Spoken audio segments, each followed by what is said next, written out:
The importance of ET contact. Hello again. Thank you for being here with me once more. I hope you are very well today.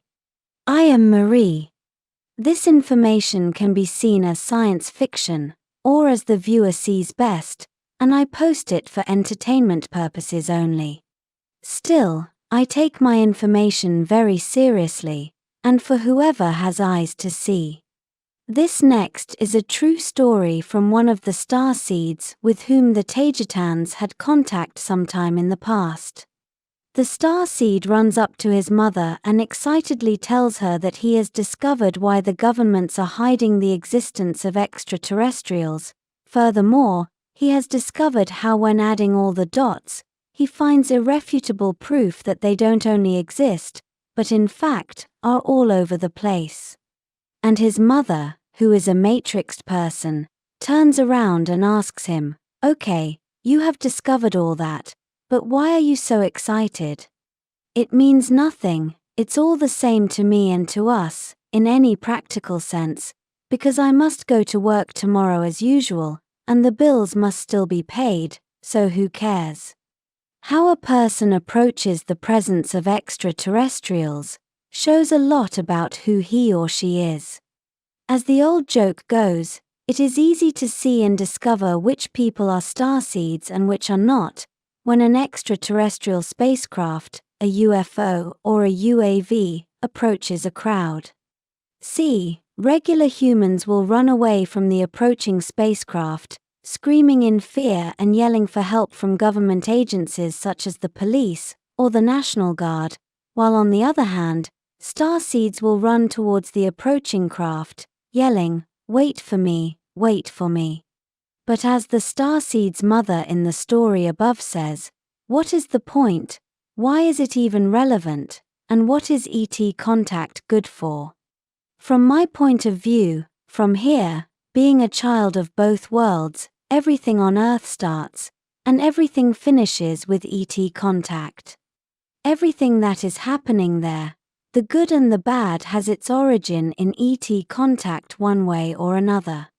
From the point of view of an expanded galactic reality, where souls incarnate in one physical place or planet and then in another, always looking for experiences that expand their consciousness and awareness, nothing is, or has originated from Earth, at least not more than what has started in any other planet or place.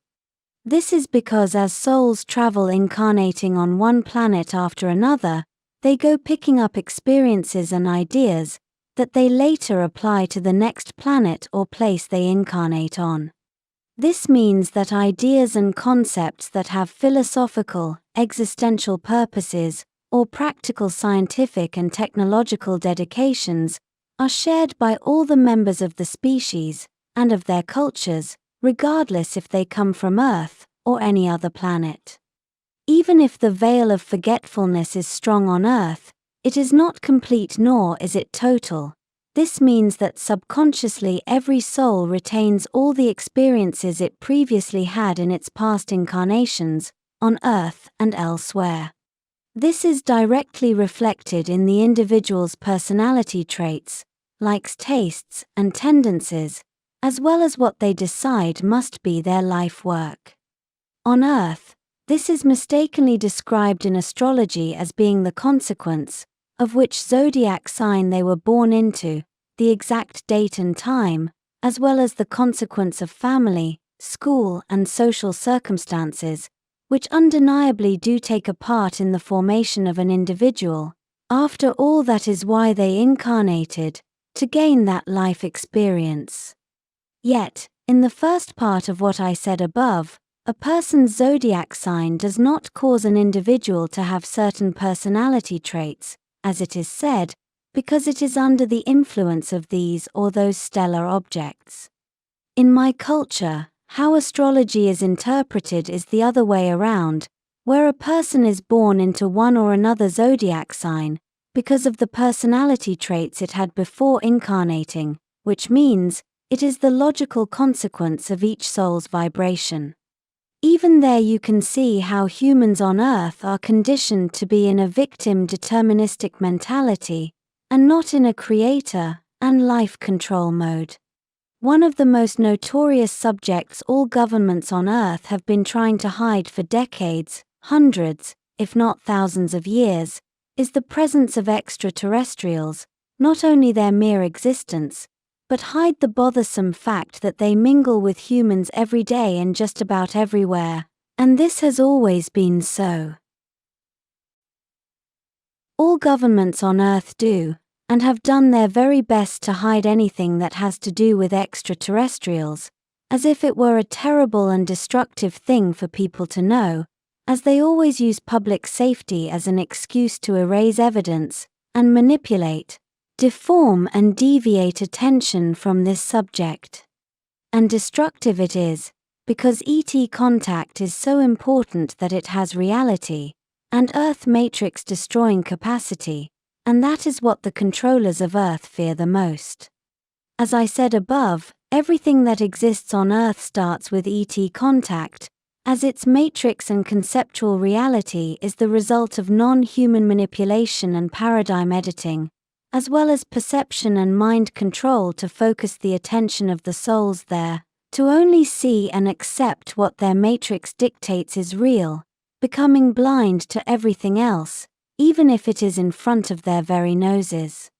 As I explained in my recent video, titled, "You are experiencing the last stages of a total cultural and social reset," the controllers of Earth cannot be human as their plans and agendas take several generations to complete, yet are perfectly coordinated and interconnected in such a way that people living on Earth cannot connect them all to see the larger picture. The controllers also know humans and their psychology better than humans know themselves, therefore are able to manipulate and guide the greater public's interests and reactions with the utmost skill. This is also evident in not so deep levels of control on Earth, where the human members of elite groups and their hideous hidden societies refer to the people of Earth as sheeple, as simple sheep. Worse even, they refer to the people as, quote, the animals. Therefore they have managed to create the matrix on Earth, which is a self-contained, self-validating reality or existential realm, where its cosmology and what can and cannot be considered as real or possible are only valid from within, and not elsewhere outside Earth. They have sold the human public a false past, and false it is, however compelling it may be with their manipulated logical timeline and frame, as well as when presenting the historical data in gold-lined books, when they existed of course. And they have imposed scientific concepts that determine the nature of reality, but that can only be valid when connected to other understandings on Earth, and not when confronted with more expanded ones from outside Earth.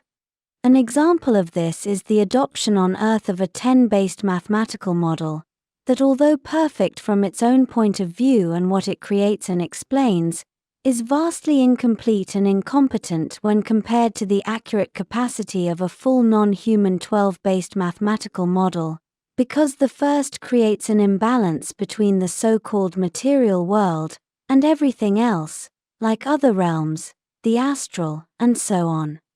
This locks human perception within the square confines of the matrix box on Earth and all that delimits it, thus preventing the human mind from expanding its understanding into other greater realms, all of which can be studied and defined well with 12-based mathematical models.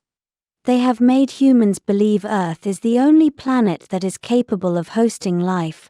Worse even, they have imposed the idea that life evolved there in a Darwinian way, all as a means to justify their manipulated and limited cosmology that does not accept the existence of extraterrestrials.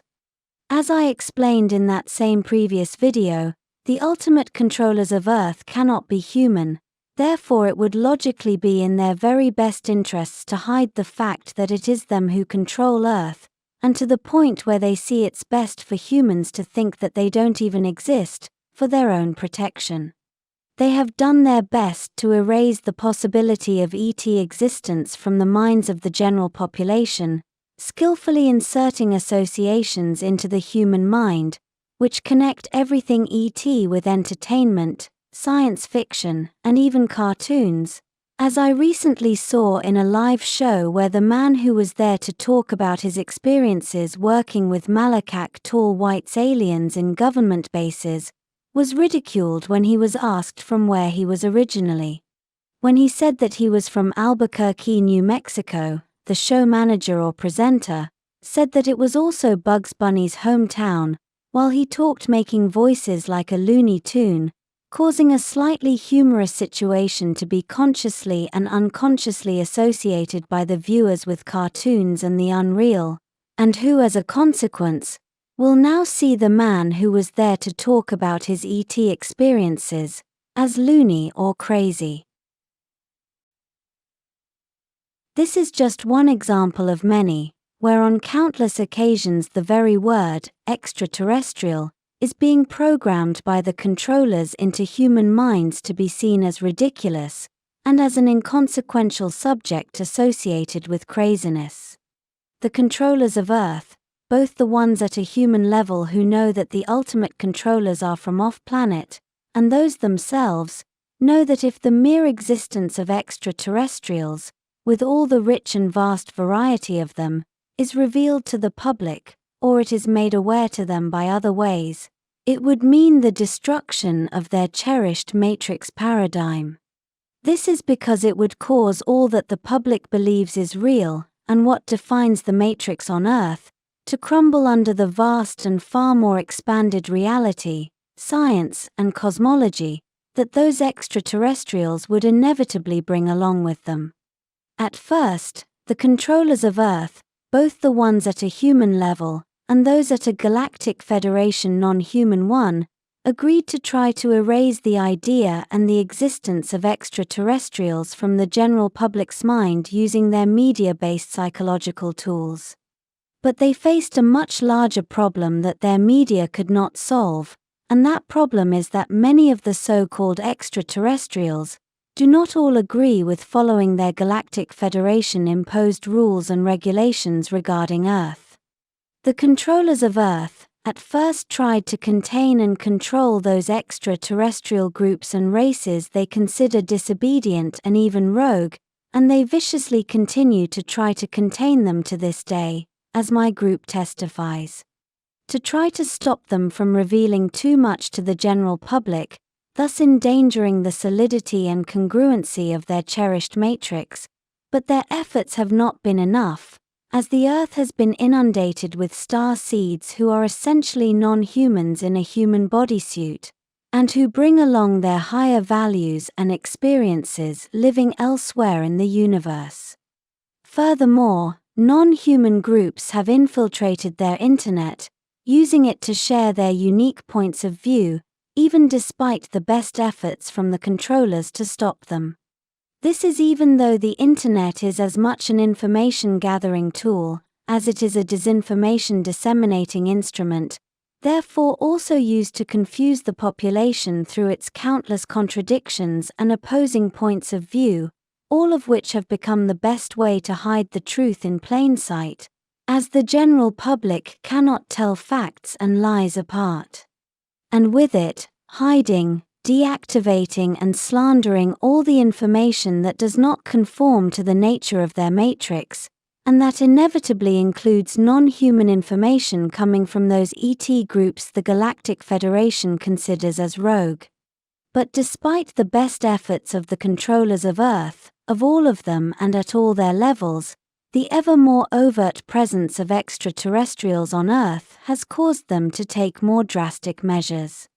Instead of attempting to hide and erase the presence of extraterrestrials, they have turned to validating them step by step, but mind-controlling the human population into perceiving and understanding non-humans in a way that is convenient for the controllers of Earth.